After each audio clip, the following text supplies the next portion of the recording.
परिषद गटातील आणि पंचायत समिती गणाच्या उमेदवारांच्या प्रचार सभेला उपस्थित शिक्षण मंत्री दादा भुसेजी, जिल्हा प्रमुख चरण चौरे, सिद्धिताई वस्त्रे नगराध्यक्ष, रमेशजी बारसकर, साईनाथ भाऊ अभंगराव, सचिन सुरवसे, संतोष पाटील, सुनील पाटील, बाळासाहेब चौरे, प्रकाश गवळी, संगीता वसेकर, दीपक गवळी, स्वाती गवळी, समाधान पाटील, बाळासाहेब भोसले, अक्षय सावंत, दिगंबर चौरे, चेतन गवळी, व्यासपीठावरील सर्व आपल्या युतीमधील सर्व पदाधिकारी आणि जमलेल्या माझ्या तमाम लाडक्या बहिणींनो आणि लाडक्या भावांनो, इकडे पण लाडके भाऊ आहेत, तिकडे लाडके भाऊ, इकडे आहेत, इकडे आहेत, सगळीकडे आहेत. मी आपल्या सगळ्यांना विनंती करायला आलोय. येत्या 7 तारखेला जिल्हा परिषद पंचायत समितीच्या निवडणुका होत आहेत आणि या निवडणुकांमध्ये उमेदवार आपले जे आहेत युतीचे त्यांना विजयी करा म्हणून मी आपल्याला सांगायला, आवाहन करायला, विनंती करायला आलो. आताच आपण दिवंगत उपमुख्यमंत्री अजितदादांना श्रद्धांजली वाहिली आहे. एक दुःखद घटना महाराष्ट्राने पाहिली आहे. आमचा सहकारी, अतिशय सडेतोड स्पष्ट वक्ता गेल्याचं दुःख आहे आणि अशा प्रसंगात निवडणुकांचा प्रचार करण्याचं कठीण काम देखील आपल्याला करावं लागतंय. या निवडणुका कार्यकर्त्यांच्या आहेत. नेत्यांच्या निवडणुका झाल्या, लोकसभा, विधानसभा. आता हे सगळे व्यासपीठावर आपले सर्व कार्यकर्ते आहेत, समोर बसलेले कार्यकर्ते आहेत आणि हेच कार्यकर्ते आपल्याला निवडणुका जिंकून देत असतात. हा, खाली बसले चांगलं, एकदम खाली बसा. येऊ द्या पोलीस, त्यांना पुढे येऊ द्या, त्यांना पुढे येऊ द्या, पुढे येऊ द्या, या येऊ द्या, बसू द्या, बसा, खाली बसा. भर उन्हामध्ये आपण या ठिकाणी बराच टाइम उपस्थित आहात आणि ही निवडणूक मी म्हणत होतो कार्यकर्त्यांची आहे आणि खऱ्या अर्थाने मोहोळ आणि पेनूर हे गट आहेत ना आपले. पेनूर जिल्हा परिषद आणि नरखेड जिल्हा परिषद आणि मोहोळ तालुक्यातल्या या जिल्हा परिषद आणि पंचायत समितीच्या निवडणुका आहेत.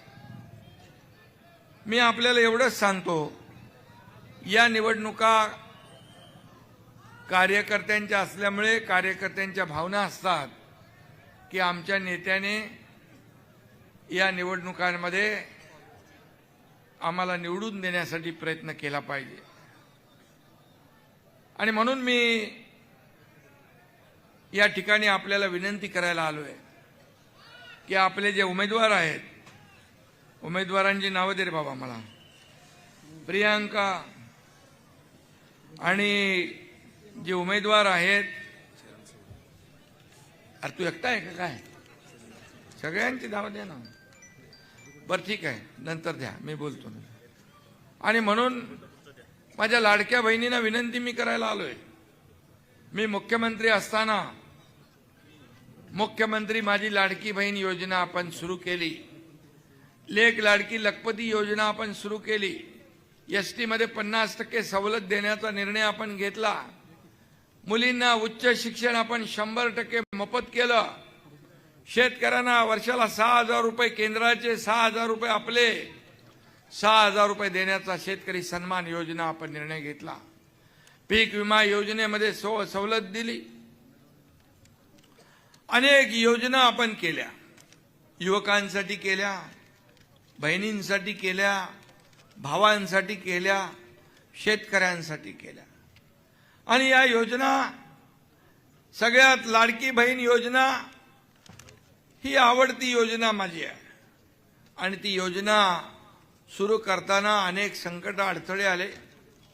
तुम्हाला माहित आहे, मुख्यमंत्री माझी लाडकी बहीण योजनेला वर्षाला किती खर्च आहे? 45,000 कोटी रुपये वर्षाला आपल्याला भरायला लागतात.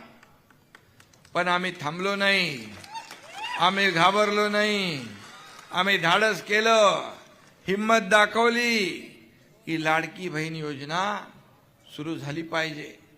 आम्ही देखील सर्वसामान्य शेतकऱ्याच्या कुटुंबात जन्म घेतलाय. सर्वसामान्याचं दुःख काय ते आम्ही जवळून पाहिलंय. आणि मुख्यमंत्री झाल्यानंतर ही योजना सुरू करायचा निश्चय आम्ही केला. काही लोक कोर्टात गेले, काही लोक म्हणाले हे फक्त चुनावी जुमला आहे, हे काय होणार नाही. परंतु तुमचा लाडका भाऊ हा मुख्यमंत्री होता, एकनाथ शिंदे. आम्ही ठरवलं की ही योजना राबवायची. आणि आपल्याला हेही सांगतो मी, कुणी माईकाला आला तरी सुद्धा मुख्यमंत्री माझी लाडकी बहीण योजना कधीही बंद होणार नाही. मला काही लोक विचारतात, निवडणुकीमध्ये तुम्ही तर 2100 रुपये सांगितले. बोले हो सांगितले, योग्य वेळी तेही आम्ही देणार, तिथेही मागे हटणार नाही. शेतकऱ्यांना कर्जमाफीचं आश्वासन आपण दिलंय. बोले हो तेही आम्ही दिलंय, तेही योग्य वेळी आम्ही राबवणार. एक बैठक मुख्यमंत्र्यांची आमची झाली आहे, एक कमिटी गठीत केली आहे. अहवाल आल्यानंतर त्याला देखील आम्ही निर्णय घेणार. शेतकरी आमचा केंद्रबिंदू आहे, शेतकरी आमचा मायबाप आहे, अन्नदाता आहे. या राज्याच्या तिजोरीवर पहिला अधिकार कुणाचा असेल, त्या महाराष्ट्रातल्या शेतकऱ्याचा, माझ्या लाडक्या बहिणींचा. हे काय आम्ही जे करतोय हे सर्वसामान्य लोकांच्या आयुष्यामध्ये बदल घडला पाहिजे. कितीतरी लाडक्या बहिणी एकत्र येऊन छोटा मोठा व्यवसाय करतात. काही लोक आपल्या प्रपंचाला आधार देतात, काही लोक आपल्या मुलाबाळांच्या फिया भरतात, काही लोक औषधोपचार करतात. कितीतरी अशा सक्सेस स्टोरी आहेत की मुख्यमंत्री माझी लाडकी बहीण योजना यशस्वी झाली. आणि तेच त्यांचं पोटदुखी आहे, ते त्यांची जळजळ मळमळ आहे. अरे तुम्ही तर 1 रुपया दिला नाही, अतिवृष्टी झाली, पाणी गेलं, सगळ्या शेतकऱ्यांच्या शेतीचं नुकसान झालं, काही नाही दिलं. पण आम्ही 32,000 कोटीचं पॅकेज सरकारने दिलं. शेतकऱ्याच्या मागे उभे राहिलो तेव्हा आम्ही सांगितलं शेतकऱ्याची दिवाळी काळी होऊ देणार नाही. त्याप्रमाणे आम्ही मदत केली. आणि म्हणून आम्ही देणारे आहोत, आम्ही घेणारे नाही. या एकनाथ शिंदेने 2.5 वर्षामध्ये पायाला भिंगरी लावून संपूर्ण महाराष्ट्र फिरला, बांधावर गेला, शेतावर गेला. जिथं आपत्ती संकट आलं तिथे एकनाथ शिंदे पोहोचला.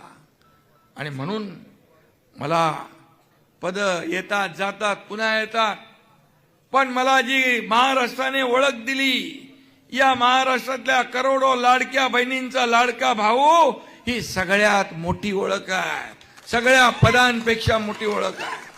आणि म्हणून मला समाधान आहे, आनंद आहे. जिथं महाराष्ट्रामध्ये जातो ते माझ्या लाडक्या बहिणी आशीर्वाद द्यायला उभ्या असतात, त्यांच्या चेहऱ्यावरचा भाव मी बघतो. माझे लाडके भाऊ शेतकरी उभे असतात, त्यांच्या चेहऱ्यावरचा भाव मी बघतो. एक प्रेम, एक जिव्हाळा, आपुलकी जाणवते. हेच ती कमाई आहे आमची, हीच पुण्याई आहे. अरे किती पैसे कमवले, किती प्रॉपर्ट्या कमवल्या कोण बघायला जात नाही, पण किती माणसं कमवली, किती माणसांचं प्रेम कमवलं हे महत्वाचं आहे. ते कमवायचं काम आम्ही करतोय, ही आमची पुण्याई आहे. आणि म्हणून मी आज आपल्याला एवढंच सांगेन की या जिल्हा परिषद आणि पंचायत समिती निवडणुकीमध्ये या ठिकाणी तुम्हाला आपल्याला छत्रपती शिवाजी महाराजांचा भेटा तर जाऊन आलो, त्याला आपणच जे निधी लागलाय आणि त्याचबरोबर 80 लाखाचा खर्च चरणराज या सर्व मंडळींनी केला. अमगर अपर तहसील कार्यालय रद्द स्थगिती आदेश दिला. मोहोळ नगर परिषद जिंकली तुम्ही, भगवा फडकवला, त्याबद्दल तुम्हाला धन्यवाद देतो. त्याचबरोबर मुख्यमंत्री सहायता निधीच्या माध्यमातून या एकनाथ शिंदेने 450 कोटी रुपये माझ्या लाडक्या बहीण भावांना दिला. 70 ते 80 हजार रुग्णांचे प्राण वाचले. हे कुणासाठी आहेत पैसे? हे पैसे तुमचे आहेत आणि हे पैसे तुमच्या अडचणीसाठीच दिले पाहिजे. आणि म्हणून सोन्याचा चमचा घेऊन जन्माला आम्ही आलो नाही, परंतु या महाराष्ट्रातल्या तमाम जनतेच्या माता भगिनींच्या आयुष्यामध्ये सोन्याचे दिवस आम्हाला आणायचे आहेत, त्यासाठी आमचा जन्म झालाय. आणि म्हणून मी आपल्याला विनंती करायला, ताई थांबा तुम्हाला बोलतो मी. आणि म्हणून मी आपल्याला एवढंच सांगतो, कुठल्याही परिस्थितीमध्ये या ठिकाणी पेनूर आणि नरखेड इथं चरणराज चौरे आणि संतोष पाटील, इथं आपली संगीता वसेकर पण आहे, पंचायत समिती. आणि कोण कोण आहेत हे लोक? पंढरपूर तालुका लक्ष्मी टाकी जिल्हा परिषद उमेदवार दीपक चंदन शिवे, पंचायत समिती उमेदवार रोहिणी महेश साठे, गोपाळपूर जिल्हा परिषद उमेदवार प्रियांक अशोक परांडे आणि पंचायत समिती वाखरी सागर गोडसे. हे सगळे जे काही युतीचे उमेदवार आहेत, शिवसेना आणि राष्ट्रवादीचे, त्यांना आपल्याला मतदान करायचं आहे. ही मी विनंती आपल्याला करायला आलोय. आणि आपल्याला मी एवढंच सांगेन, जे आपले युतीमधले उमेदवार आहेत त्यांची नावं काही राहिली असतील, परंतु आपल्याला एवढंच सांगेन की या भागाचा विकास करायचा असेल, ही ग्रामीण भागाची निवडणूक आहे.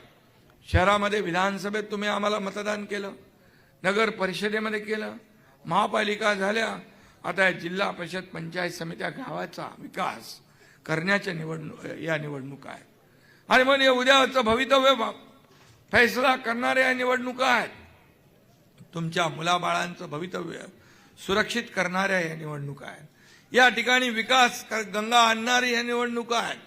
आणि म्हणून मी आपल्याला एवढी विनंती करतो की या भागामध्ये जे काही पाण्याचा विषय आहे, सीमा भोगावती जोड कालवा करण्याबाबत, हे बघा इथं GR आहे. हा GR आता मी आपल्याला सांगतो, दीपक कपूर जे आहेत आमचे सेक्रेटरी, त्यांना मी तात्काळ सांगतो आणि याला आपल्याला न्याय देण्याचं काम आपल्याला करावं लागेल. आणि ते केल्याशिवाय आपण राहणार नाही. काही लोक येतील, आश्वासनं देतील, परंतु आपल्याला सांगतो आम्ही खोटं आश्वासन देणार नाही. आता निवडणुकांमध्ये येतील, लाडक्या बहिणी भावांना काय काय सांगतील, पण मी आपल्याला सांगतो, या भावाने, आपल्या सरकारने हे फक्त भाऊबीज आणि दिवाळी नाही किंवा निवडणुकांपुरती ओवाळणी नाही, तुम्हाला दर महिन्याला कायमस्वरूपी तुमच्या खात्यात जमा होणारी ओवाळणी या भावाने दिलेली आहे आणि ती कधी बंद होणार नाही. आणि म्हणून माझी विनंती आपल्याला आहे की या निवडणुकांमध्ये जे उमेदवार आपले आहेत, या सगळ्यांना मतदान करा. 7 तारखेला या ठिकाणी ज्या आपल्या स्वाती दीपक गवळी, संगीता वसेकर जिल्हा परिषद, आणि चरण चौरे घेतलं तुझं नाव, संतोष पाटील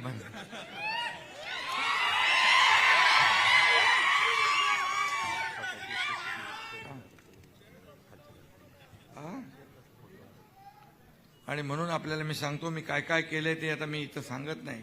मोहोळ पंढरपूर आळंदी पालखी महामार्ग पूर्ण करण्याचं भाग्य मला मिळालं. मी मुख्यमंत्री असताना पंढरपूरला भाविक जाताना पेनूरजवळ अपघात झाला होता ना, त्यात 5 भाविक ठार झाले होते.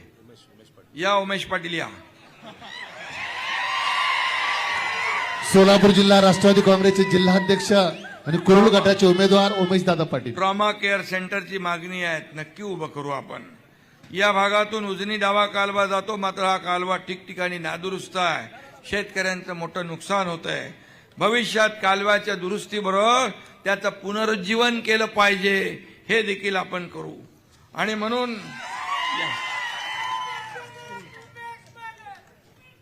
मोहोळ तालुक्यामध्ये जे जे काय आवश्यक आहे ते या ठिकाणी केलं जाईल. कृषी प्रक्रिया, उसावरील प्रक्रिया उद्योगाची आवश्यकता आहे, त्या देखील लक्ष घालू आपण. त्याचबरोबर राहुरी कृषी विद्यापीठाशी निगडीत कृषी विज्ञान केंद्र मोडला आहे, मात्र त्याचं काम राजू बरोबर चालत नाही का? हा, चालू नाही, ते बरोबर चाललं पाहिजे ना. आणि त्यासाठी आपल्याला जे काही आवश्यक आहे ते करू. आणि आम्ही घरात बसून कारभार नाही आखत, बांधावर जाऊन करतो. बांधावर जातो, शेतावर जातो. आमच्याकडे फेसबुक लाईव्ह नाही आहे, फेस टू फेस आहे. आणि त्यासाठी मी आपल्याला वडवळ, नागनाथ, मंगळवेढा, माळशिरस यासारखे 41 तीर्थस्थळांच्या विकासासाठी 87 कोटी आपण मंजूर केले. अक्कलकोट तीर्थक्षेत्र योजना आहे, त्याला देखील आपण मान्यता दिली आहे. आणि त्याचबरोबर प्रधानमंत्री सडक योजना 273 किलोमीटरचे रस्ते, पूल यासाठी 77 कोटी मंजूर केलेले आहेत. खड्डेमुक्त रस्त्यासाठी जिल्हा परिषद मात्र 141 रस्ते, पुलांच्या दुरुस्तीची कामं आपण हाती घेतलेली आहेत. अशी अनेक कामं आपण हाती घेतलेली आहेत.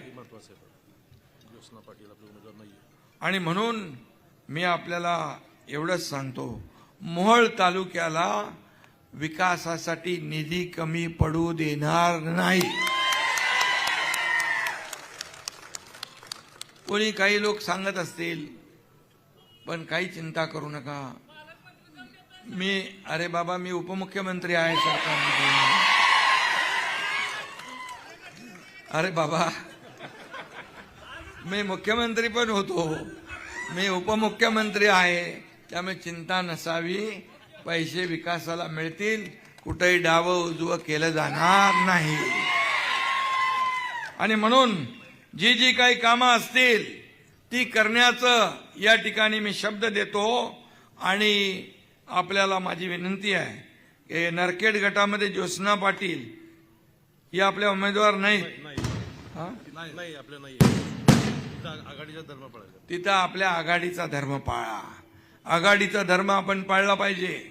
बघा, तुमचं हे सगळं जे विकास कामं आहेत, सगळ्या योजना आहेत, ह्या सगळ्या योजना, कुठली योजना कुणी सांगितलं तरी घाबरून जाण्याचं कारण नाही. कुठली योजना बंद होणार नाही म्हणजे नाही. आणि म्हणून आता इकडे सगळे आहेत, उमेश दादा, राजू दादा, कोण कोण आहे दादा, चरण दादा. 50 वर्षापासून सीमा भोगावती त्यांनी थकवलाय. राणे साहेबांनी आवाहन केलं. 50 वर्षापासून सीना भोगवती जोड कालवा जो राणे साहेबांपासूनचा आहे, नारायण राणे साहेबांचा पाठपुरावा करताय आपण. मी आपल्याला शब्द दिला की या ठिकाणी तात्काळ. आणि राजू खरे आमदार आपले कपूरजींना भेटलेत, आता कापूर लवकर बरोबर पेटवायला लागेल, म्हणजे उद्घाटन करायला ते मार्गी लावू. आणि म्हणून मी आपल्याला सगळ्यांना विनंती करतो की आपण येत्या 7 तारखेला काय रे बाबा,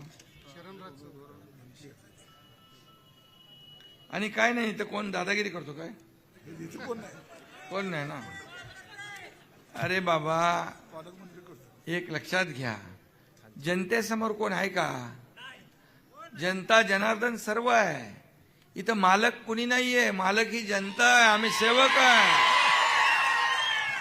मालक बनण्याचा प्रयत्न जे जे लोक करतात त्यांना भुई सपाटी जनता करून टाकते. हा महाराष्ट्राचा इतिहास आहे, हा या महाराष्ट्रातल्या भूमीचा इतिहास आहे. म्हणून मी मुख्यमंत्री होतो तेव्हाही कार्यकर्ता म्हणूनच काम करत होतो, आजही कार्यकर्ता म्हणून काम करतोय, उद्याही कार्यकर्ता म्हणूनच काम करणार आहे. आणि त्यामुळे पोलीस बांधव इकडे आहेत आपले, कायदा सुव्यवस्था नीट ठेवा. निवडणुका तर येतील जातील, परंतु आपल्या कुठल्याही परिस्थितीमध्ये कायदा सुव्यवस्था अबाधित राहिली पाहिजे. जनतेचा पोलिसांवर असलेला विश्वास वाढला पाहिजे, ही जबाबदारी आपल्या पोलीस डिपार्टमेंटची आहे. आणि म्हणून सत्ता काय येते जाते, माणसं बदलत जातात, पण अधिकारी तिकडेच असतात. त्यामुळे अधिकाऱ्याला चिंता करायची काय तुम्हाला गरज नाही. आणि म्हणून 7 तारखेला मात्र धनुष्यबाण असेल, तिथं धनुष्यबाण घड्याळावर असेल, घड्याळ आणि काय तीन पक्षाची युती आहे. तो तुतारीवाला आहे. राजीव तुतारीवाला आहे. त्यांनी बरोबर तुतारी वाजवलेली आहे. पण ते आता धनुष्यबाण आहे. अरे धनुष्यबाण आहे. उमेश कुर्रू म्हणून उभं आहे. शिवसैनिकच आहे ना, मग ठीक आहे. उमेश पाटील आपले कुरुल जिल्हा परिषद गटाचे उमेदवार आहेत. पंचायत समितीचे उमेदवार धनाजी माळी आणि केशव पाटील सर्व घड्याळावर उभे आहेत. त्यांना देखील आपल्याला मतदान करायचं आहे आणि त्यांना देखील आपल्याला विजयी करायचं आहे. मी आपल्याला एवढंच सांगतो, ज्यासाठी तुम्ही ज्यांच्या प्रचाराला आज इथं आलेला आहात, यांना तुम्ही मतदान करा. बाकी विकासासाठी निधी देण्याचं काम हा एकनाथ शिंदे करेल, हा शब्द मी आपल्याला देतो. हा शब्द पाळणारा एकनाथ शिंदे आहे. मी जास्ती उगाच अधिकच काय बोलत नाही. तुम्हाला माहित आहे ना, 2022ला या महाराष्ट्रामध्ये पाहिलं ना आपण, क्रांती घडवली ना आपण. सर्वसामान्यांच्या मनातलं सरकार आणलं की नाही. एकनाथ शिंदेच्या मागं 50 आमदार उभे राहिले. विश्वासामुळे एक शब्द कमिटमेंट पाळणारा कार्यकर्ता नेता म्हणून एकनाथ शिंदेची ओळख आहे. त्यामुळे मी तुम्हाला जे जे इथं बोललोय त्यातला एकही शब्द खोटा होणार नाही. हा शब्द तुम्हाला मी देऊन जातोय. फक्त निवडणुकांमध्ये मतदानाच्या दिवशी योग्य पद्धतीने मतदान करा आणि या आपल्या आघाडीला आपण निवडून द्या. नितीन निळे, पंढरपूर तालुक्यातले नितीन निळे, कोकरापूर नितीन निळे हे आपले उमेदवार आहेत. त्यांनाही देखील आपले राजूची तुतारी आहे, त्यांना पण. अरे चरणराज, तुझं काय करू. चरणराज चौरे जिल्हा नियोजन सदस्य आहे. अजून काय. हा, अरे विहिरी फोडून फोडून इथपर्यंत आला, तर मेहनत करतो म्हणून आला नाही तर. आणि म्हणून मी आपल्या सगळ्यांना मनापासून या ठिकाणी, मला आणखी एक सभा आहे पंढरपूर टाकळी जिल्हा परिषद गट, दीपक जालिंदर, चंदन शिवे आणि रोहिणी महेश साठे टाकळी पंचायत समिती गण, दोघांच्या निशाणी आहेत धनुष्यबाण.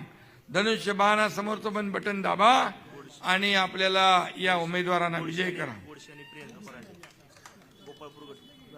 कुठे आहे ते, घेतलं नाव. अरे आता सगळे नावं घेतले, डबल घेतले तर विसरतील लोक. तुम्ही काही लक्षात ठेवू नका, फक्त निशाणी लक्षात ठेवा, बाकी काही ठेवू नका बस. आणि एवढं 7 तारखेला तुम्ही महायुतीला मत म्हणजे विकासाला मत. महायुतीला मत म्हणतो तुमच्या गावाचा विकास झाला पाहिजे. तुम्हाला या भागामध्ये पाणी, रस्ते, दिवाबत्ती, ज्या ज्या काही सोयी सुविधा आहेत त्या मिळाल्या पाहिजे. ग्रामीण भागाचा विकास जिल्हा परिषद आणि पंचायत समितीच्या माध्यमातून होत असतो. आणि म्हणून या निवडणुका फार महत्वाच्या आहेत. फक्त मतदान करण्यापुरती मर्यादित नाहीत, तर उद्याचा तुमचा भवितव्य घडवणाऱ्या निवडणुका आहेत. मुलाबाळांचं भवितव्य घडवायच्या निवडणुका आहेत. हा तुमच्या भविष्याचा फैसला घडवणाऱ्या निवडणुका आहेत.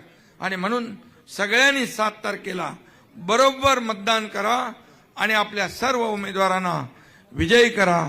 एवढीच विनंती आपल्याला करतो. धन्यवाद. जय हिंद, जय महाराष्ट्र.